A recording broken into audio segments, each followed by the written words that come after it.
जय हिंद दोस्तों, कर्मा क्लासेस में आपका फिर से स्वागत है। पिछले क्लास में आप लोगों ने जाना उपनिषद और वेदांत। उपनिषद और वेदांत के बारे में हम लोगों ने बातें कर चुकी थी, ठीक है। आज बात करते हैं पुराण की।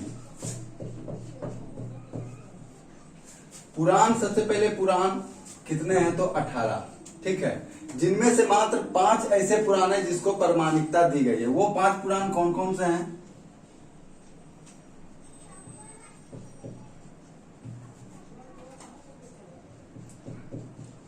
मत्स्य, वायु, विष्णु, ब्राह्मण और भागवत।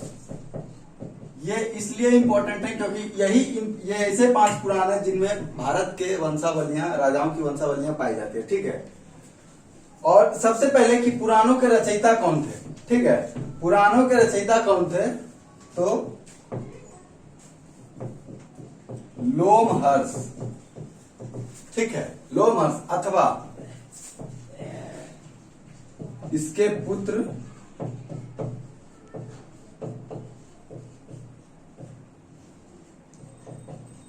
उग्रशर्मा, ठीक है। पुराणों के रचयिता कौन थे? लोमहर्ष अथवा इसके पुत्र उग्रशर्मा, ठीक है। और पुराण कितने हैं? 18, और जिनमें से मात्र 5 ऐसे पुराण हैं जिनको प्रमाणिकता दी गई है। और ये इसलिए दी गई है क्योंकि यही 5 ऐसे पुराण हैं जिनमें राजाओं की वंशावलियां पाई जाती है, ठीक है। तो आइए चलते हैं कौन से पुराण में कौन से राजा का वंश की जानकारी मिलती है।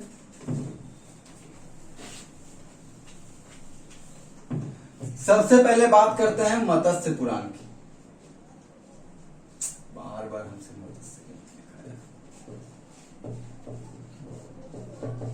मत्स्य पुराण सबसे प्राचीन और प्रमाणिक पुराण किसे माना गया है?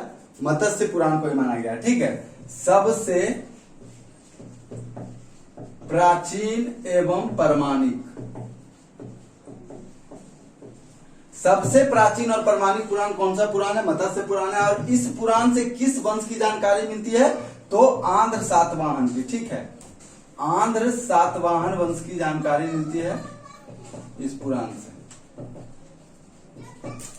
दूसरा है वायु पुराण।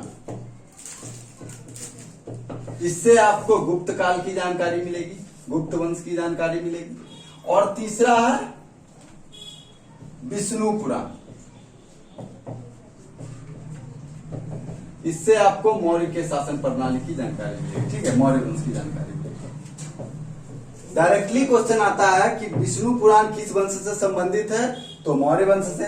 वायु पुराण किस वंश से संबंधित है तो गुप्त वंश से। और मत्स्य पुराण किस वंश से संबंधित है तो आंध्र सातवाहन से। इसमें एक टॉपिक इसलिए सबसे प्राचीन और प्रमाणिक पुराण कौन सा है तो मत्स्य पुराण है, ठीक है। एक क्वेश्चन बहुत ज्यादा इंपॉर्टेंट है, विष्णु के 10 अवतार का उल्लेख। विष्णु के 10 अवतारों का उल्लेख, विष्णु के 10 अवतारों का उल्लेख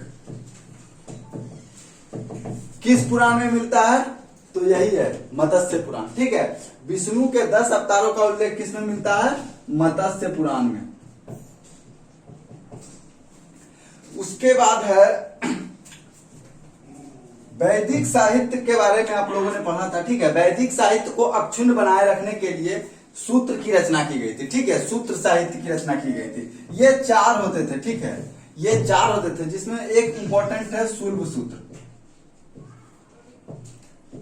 शुल्ब सूत्र ये इसलिए इंपॉर्टेंट है क्योंकि आज जो हम लोग बीज गणित और गणित के बारे में अध्ययन करते हैं वो आया कहां से था तो ये शुल्ब सूत्र से ही आया था, ठीक है।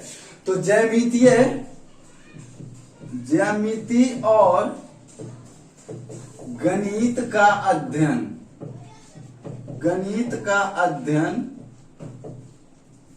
किस सूत्र में किया गया था तो शुल्ब सूत्र में, ठीक है। सूत्र होते हैं 4 प्रकार के, लेकिन इनमें से सबसे मेन इंपॉर्टेंट क्या है? शुल्ब सूत्र। इसी में ज्यामितीय और गणित का अध्ययन किया गया था पहली बार, ठीक है। आगे चलते हैं दोस्तों।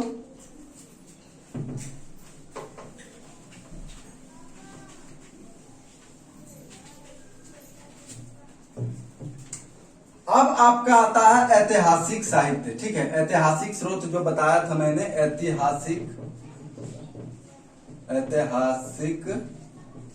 ग्रंथ ऐतिहासिक ग्रंथ में आपका क्या क्या आ जाएगा? सबसे पहले आता है जातक। आप लोगों को पता होगा कि जातक में किसका वर्णन है, तो बुद्ध के पूर्व जन्म की कहानी, ठीक है। बुद्ध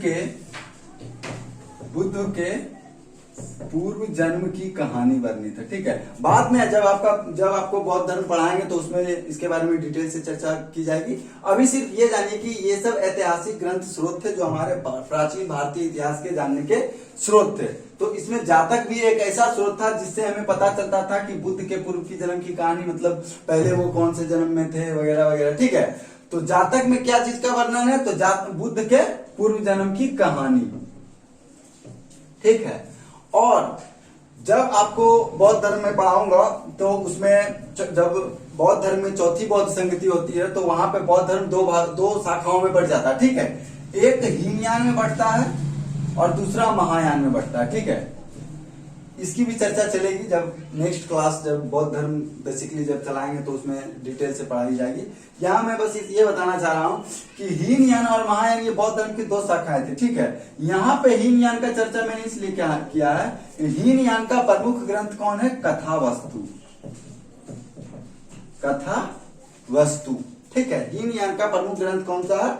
कथावस्तु है, ठीक है। और इसमें बुद्ध भगवान के जीवन चरित्र का वर्णन है। जातक में बुद्ध के पूर्व जन्म की कहानी वर्णित है और कथावस्तु में क्या है? बुद्ध भगवान का, बुद्ध का जीवन चरित्र, ठीक है। जीवन चरित्र का वर्णन किसमें है? तो कथावस्तु में। और पूर्व जन्म की कहानी किसमें वर्णित है? तो जातक में, ठीक है। अब आते हैं थोड़ा सा, एक साहित्य है जैन साहित्य, ठीक है।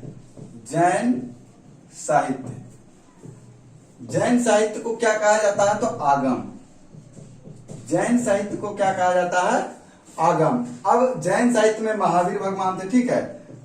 तो महावीर के जीवन कृत्य का वर्णन किसमें मिलता है? कौन से सूत्र में मिलता है? ठीक है। तो महावीर के जीवन चरित्र में, जीवन चरित्र की व्याख्या किसमें मिलती है? तो भगवती सूत्र में, ठीक है। भगवती सूत्र में, भगवती सूत्र में आपको महावीर के जीवन चरित्र का वर्णन मिलेगा।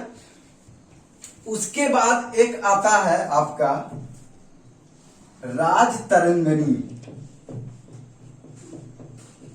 राजतरंगिणी, आप लोगों को पता होगा कि इसके रचयिता कौन थे? कल्हण थे।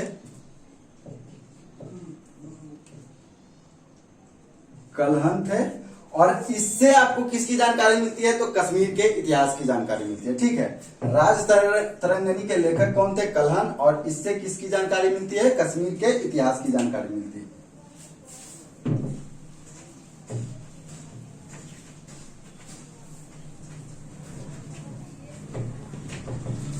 बहुत जल्द आपको ये सब पीडीएफ के रूप में भी मिलेगा। हमारा एक लिंक है टेलीग्राम, आप उस चैनल को खोल के उस टेलीग्राम में जाके आप देख सकते हैं। 1-2 दिन में अवेलेबल हो जाएगा उस पर, ठीक है। आगे चलिए। उसके बाद एक बुक है अर्थशास्त्र, बहुत काफी फेमस बुक है। लेकिन अर्थशास्त्र है तो ये अर्थव्यवस्था से संबंधित नहीं है, ये राजनीति से संबंधित है, ठीक है। इसके लेखक कौन थे? सभी को पता होगा, चाणक्य। इसका 2 उपनाम था, या तो कौटिल्य भी कर सकते हैं या विष्णुगुप्त कर सकते हैं, ठीक है। अर्थशास्त्र से किसकी जानकारी मिलती है? तो मौर्य के राजनीतिक प्रणाली के बारे में जानकारी मिलती है, ठीक है। इसमें से अर्थशास्त्र के लेखक कौन थे? चाणक्य थे। और इसमें एक टॉपिक आता है, थोड़ा सा क्वेश्चन घुमाया है एग्जामिनर, कभी कभी पूछ देता है कि अर्थशास्त्र में कितने अधिकरण और कितने प्रकरण है, ठीक है। तो अधिकरण इसमें 15 है और प्रकरण है, ये हो गया आपका अधिकरण, और प्रकरण है आपका 180, ठीक है। अर्थशास्त्र में कितने अधिकरण है? 15 और कितने प्रकरण है? 180। ये राजनीति की बुक है और इसमें कुछ नियम का उल्लेख किया गया है, उसी नियम को एक अलग नाम देके अधिकरण और प्रकरण के बारे में डिनोट किया, ठीक है। तो सिंपल सा ये जानना है कि कितने अधिकरण है? तो 15 और कितने प्रकरण है? तो 180, ठीक है। उसके बाद एक क्वेश्चन आता है कि अरबों का सिंध विजय अरबों के सिंध विजय का वृतांत किस पुस्तक में मिलता है? तो चचनामा में मिलता है। ठीक है, चचनामा में मिलता है। इसके लेखक कौन थे? अली अहमद। आज जो हम लोग जानते हैं कि अरबों ने सिंध पर जो 712 में आक्रमण किया था, उस समय जो भारत पे दाहिर का शासन था, तो कैसे इन्होंने अपना मुस्लिम मतलब संप्रदाय को फैलाया, उसको क्या कहते हैं? पुस्तक के लेखक कौन है? अली अहमद है। और इस पुस्तक में किसकी जानकारी मिलती है? तो अरबों के सिंध विजय का वृत्तांत मिलता है। एक और पुस्तक है अष्टाध्यायी। ठीक है, ये संस्कृत व्याकरण की पहली पुस्तक थी। संस्कृत व्याकरण की पहली पुस्तक क्या थी? अष्टाध्यायी, जिसके लेखक कौन थे? पाणिनि। लेखक थे पाणिनि। ठीक है, लेखक कौन थे? पाणिनि थे। अष्टाध्यायी के लेखक कौन थे? पाणिनि थे। ये संस्कृत व्याकरण की पहली पुस्तक थी। इसमें से एक इंपॉर्टेंट टॉपिक क्या है कि पहली बार लिपि शब्द का प्रयोग किस पुस्तक में किया गया था? तो ये अष्टाध्यायी था। ठीक है, पहली बार लिपि शब्द का प्रयोग किस पुस्तक में किया गया था? लिपि शब्द का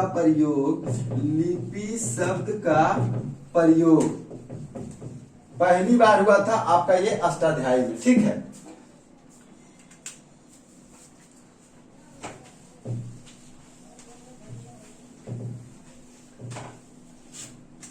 तो ये हमारे साहित्यिक स्रोत थे। ठीक है, अब आगे चलेंगे। नेक्स्ट क्लास में आप लोगों को पता चलेगा कि विदेशी विवरण से हमें क्या क्या साक्ष्य मिलते हैं। ठीक है, विदेशी विवरण और पुरातात्विक साक्ष्य, ये दो टॉपिक बचे हैं जिनसे प्राचीन इतिहास के बारे में जानकारी मिलती है। और ये दो टॉपिक मैं आपको कल बताऊंगा।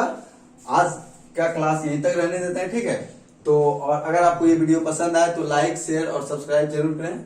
इसी के साथ जय हिंद।